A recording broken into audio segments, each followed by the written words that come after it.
On this Thursday night, the pressure to remove President Trump from office. The chorus of voices, including some Republicans, calling for Trump to go. The president is unfit and the president is unwell. And the blame he's taking for instigating the mobs who stormed the U.S. Capitol. I wish we could say we couldn't see it coming, but that isn't true. Accusations of a double standard, the weak police response to this mob compared to the heavy hand against the Black Lives Matter protests. Class concerns, new evidence about asymptomatic people spreading the coronavirus in schools. And another vacation revelation, a public health agency manager's free holiday. Global National with Donna Friesen. Good evening and thanks for joining us. The world is watching the U.S. tonight after an attempted coup instigated by President Trump. It failed, but it came frighteningly close to disrupting the peaceful transition of power. Trump has 13 days left in office and efforts are now underway to keep him from doing any more damage. The president has committed an unspeakable assault on our nation and our people. This is urgent. This is emergency of the highest magnitude. There are calls for Trump to be removed from office before his term ends. The aftermath inside the U.S. Capitol, the shattered glass and the furniture has now been cleaned up, but the scars from what happened there run deep. 4 people died. One of them, a woman, was shot in the Capitol building by the police. The goal of the violent group was insurrection, to stop President-elect Joe Biden's election win from being certified. That failed. Late yesterday evening, senators went back to work. The chair declares the joint session dissolved. Just before 4 a.m. this morning, Biden's victory was officially confirmed. Today, Biden called what happened one of the darkest days in U.S. history. They weren't protesters. Don't dare call them protesters. They were a riotous mob, insurrectionists, domestic terrorists. The FBI and the police are asking for help identifying those who took part. Police are facing tough questions about why they were so unprepared and so outnumbered. And late tonight, President Trump posted a video on Twitter in which he appeared to finally concede. Like all Americans, I am outraged by the violence, lawlessness, and mayhem. And to those who broke the law, you will pay. My focus now turns to ensuring a smooth, orderly, and seamless transition of power. But Trump ended that statement by telling his supporters, "I want you to know our incredible journey is just beginning." Jackson Proskow begins our coverage tonight. The aftermath of a violent insurgency inside the U.S. Capitol, an attempt to shatter democracy that delivered a swift end to President Donald Trump's hopes of clinging to power. A very dangerous person who should not continue in office. This is urgent. This is emergency of the highest magnitude. A chorus of lawmakers, Democrats and Republicans, calling for Trump's immediate removal from office. It's time to invoke the 25th Amendment and to end this nightmare. Either through the 25th Amendment to strip the president of his power, or through impeachment, which Democrats say they will consider if Vice President Mike Pence doesn't act to remove Trump. While it's only 13 days left, any day can be a horror show for America. The violent mob was incited by Trump's incessant lies about a stolen election. We will never give up. We will never concede. It doesn't happen. You don't concede when there's theft involved. But an attack on the Capitol was a bridge too far for Republicans who've stood by him until now. But I can't stay here. Not after yesterday. You can't look at that yesterday and think I want to be a part of that in any way, shape, or form. Transportation Secretary Elaine Chao became the first cabinet member to resign, joining nearly a dozen other administration officials. There are tenuous days ahead. I'm not worried about the next election. I'm worried about getting through the next 14 days. Trump has positioned himself as a comeback candidate in 2024, a figure whose supporters could loom over President-elect Joe Biden. You're all going to have a lot of questions. It's Biden who's set to inherit the powder keg created by his successor. But first, America must get through these perilous weeks ahead. The past 4 years, we've had a president who's made his contempt for our democracy, our Constitution, the rule of law clear in everything he has done. Tonight, crews are in the process of installing a new reinforced non-scalable security fence outside the Capitol complex. Inside, the National Guard is patrolling the grounds. These are security measures that will be in place for at least the next 30 days. That's through the end of the Trump administration, the inauguration, and the first few weeks of the Biden administration. Donna? Jackson, it looks like Trump's Twitter account is now active again, but his Facebook account is frozen at least until the end of his presidency. He can't use it to incite more violence, but he is still president. He still has the nuclear codes. How likely is it he'll be removed from office before he can do any more damage? You know, we're in this tense standoff right now, waiting to find out exactly how this is going to play out. A short time ago, the White House press secretary delivered a statement condemning violence. But the point is, she's making that statement. President Trump is not, and he's the only one who can call off his supporters at this point. The dam may be breaking in terms of support, both from elected officials and unelected officials. But at this point, it's a matter of seeing who blinks first in these coming days. All right, Jackson Proskow in Washington, thanks. There's lots of talk about using the 25th Amendment of the U.S. Constitution to remove Trump from office before his term expires. Here's what it is.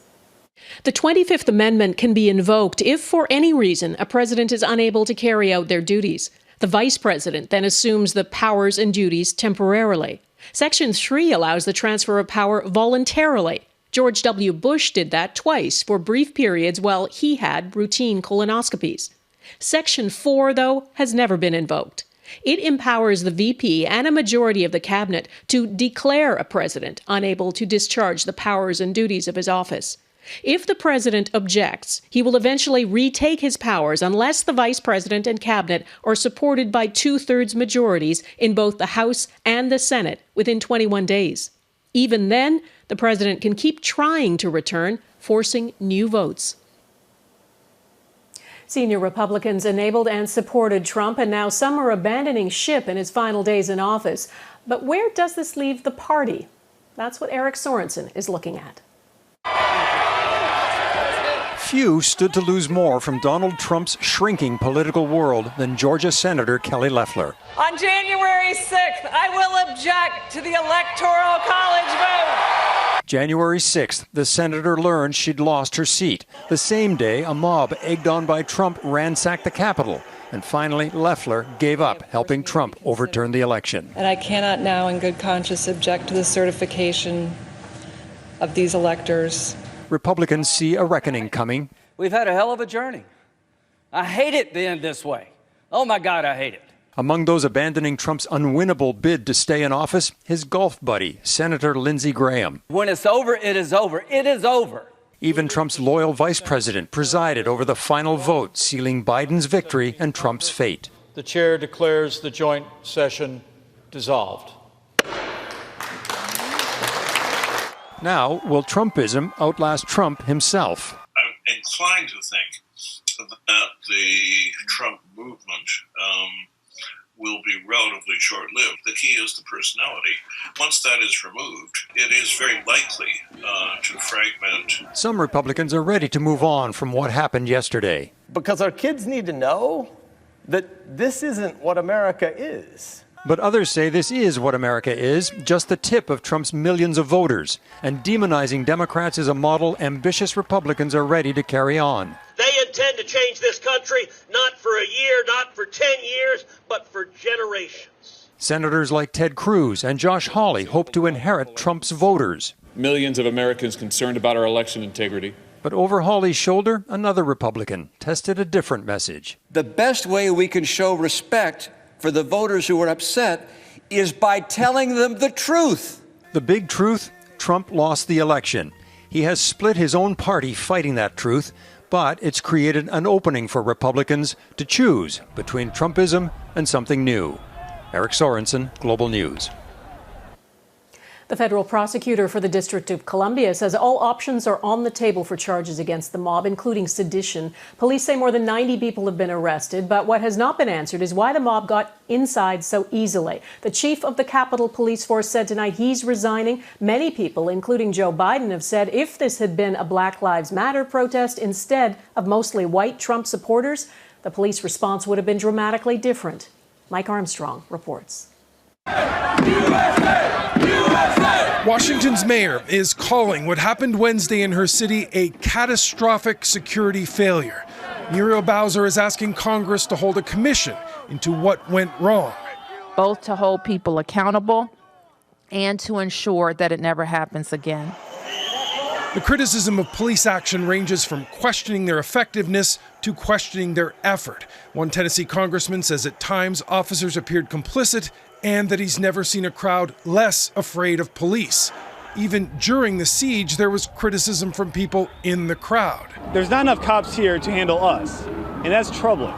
Now, it's clear police were outnumbered and slow to call in reinforcements. The former head of Capitol Police says officers needed help and it came too late. The cavalry should have been coming to get those people the hell off the steps and the platforms, but that would have been very, very ugly and difficult to do if you didn't have superior force. Now, there was also an intelligence failure. Police underestimated the scope of the threat posed by the rally. The chief saying Thursday they knew people were coming, but didn't expect what came next. There was no intelligence that suggested there would be a breach of the U.S. Capitol. We're going to walk down to the Capitol. Now, that police would be surprised has shocked many. This was a rally with tensions running high, just a short walk from where the president's fate was being decided. There's also been anger brewing on social media, including calls to storm the Capitol. This rally has been planned for weeks. They knew this was going to happen, and there should have been thousands of National Guards. Now, many are pointing to last summer and how different the preparation and reaction was for Black Lives Matter protests. No one can tell me that if had been a group of Black Lives Matter protesting yesterday, they wouldn't have been treated very, very differently. We all know that's true, and it is unacceptable. The president-elect says his own granddaughter sent him this photograph. It's from last June on the steps of the Lincoln Memorial. National Guard prepared for a Black Lives Matter protest. You can't help but acknowledge that there is a double standard, at least a perceived double standard, and it's pretty blatant. With criticism swirling around him, the Capitol Police Chief is now resigning, announcing late Wednesday he's stepping down, effective January 16th. Mike Armstrong, Global News. The attempted coup in Washington is deeply unsettling for America's neighbors and allies. The Trump effect is not limited to the U.S. He has sympathizers here in Canada, too. Our Ottawa Bureau Chief Mercedes Stephenson has been talking to security and intelligence insiders about that. Mercedes? Donna, a senior government source described the events that unfolded yesterday as shocking, but not surprising given the last 4 years. And the plan here in Ottawa will be the same as for the rest of the roller coaster that has been the Trump presidency, taking a calm tone focused on Canadian national interests, but also ready for anything, because with Donald Trump, there can always be surprises. The hope here is to simply ride out the end days of the administration, relying on contacts with administration officials that Canada has a strong relationship with. Although I'm told that there are no major outstanding issues that should need the president's attention when it comes to Canada. Canadian officials believe that Donald Trump is clearly not focused on anything but himself right now. There will be a lasting effect, though, they believe, on U.S. democracy and as the U.S. political mood seeps up here into Canada, which means Canadian intelligence officials will be watching closely, according to the former head of CSIS. To the extent there are links back and forth across the border in terms of right-wing organizations and people moving back and forth, I'm sure our organizations will be working with the Americans into the future to ensure that there are no problems. Canadian national security agencies are watching message boards and communications, according to a senior national security source.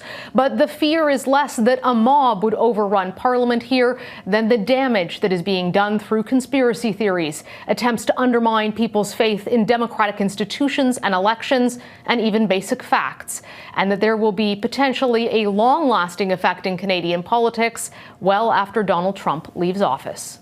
Donna? Okay, Mercedes Stephenson in Ottawa, thanks. Silently spreading the coronavirus. Coming up, new insight into how often people with no symptoms are infecting others.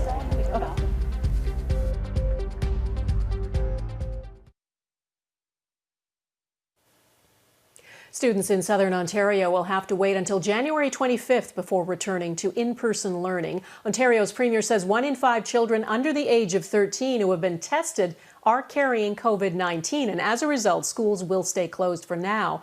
But in Alberta, a decision has been made to send all students back to class on Monday. As Heather Urix-West explains, the COVID-19 situation across the country is far different now than at the start of the school year.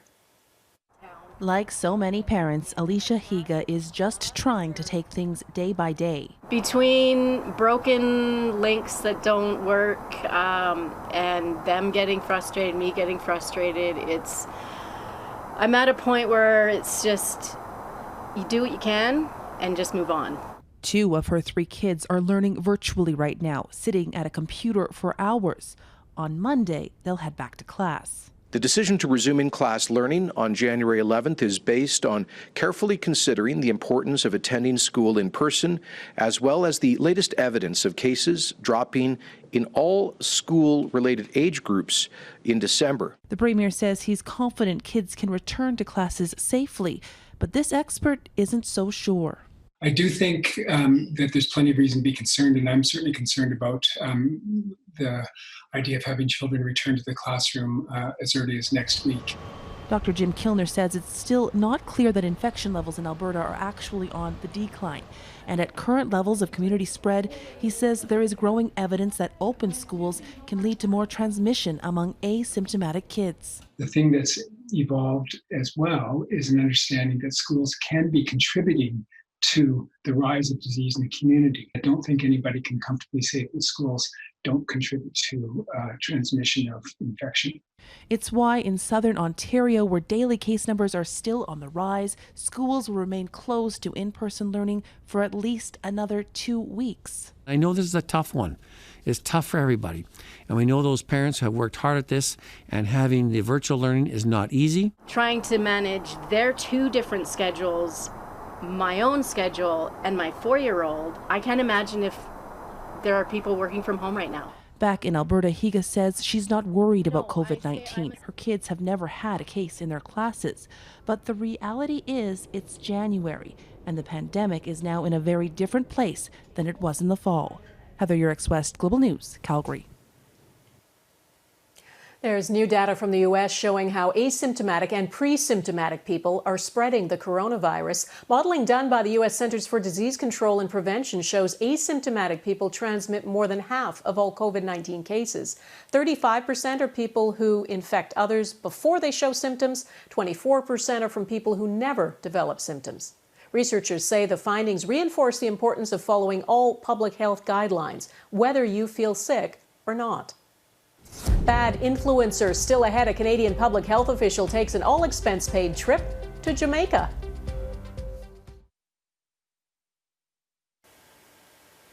A senior manager at the Public Health Agency of Canada has apologized for taking an all-expense-paid trip to Jamaica, ignoring all the warnings about avoiding non-essential travel. Dominique Baker flew with a friend to Jamaica in mid-November and stayed in an upscale resort. The trip was paid for by Air Canada Vacations, which she promotes as a social media influencer.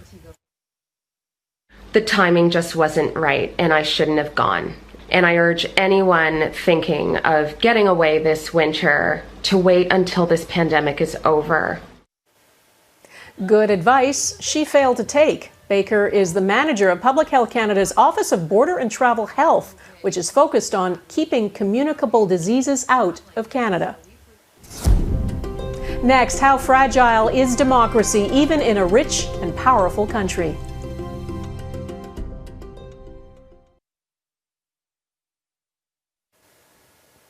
What happened yesterday in Washington, D.C. will be the legacy of Donald Trump's presidency. Mobs running riot through the U.S. Capitol, summoned there by Trump himself, stoking their anger, telling them the vice president had the power to overturn the election result. The last desperate, reckless act by a man who came close to melting the foundations of the American Republic.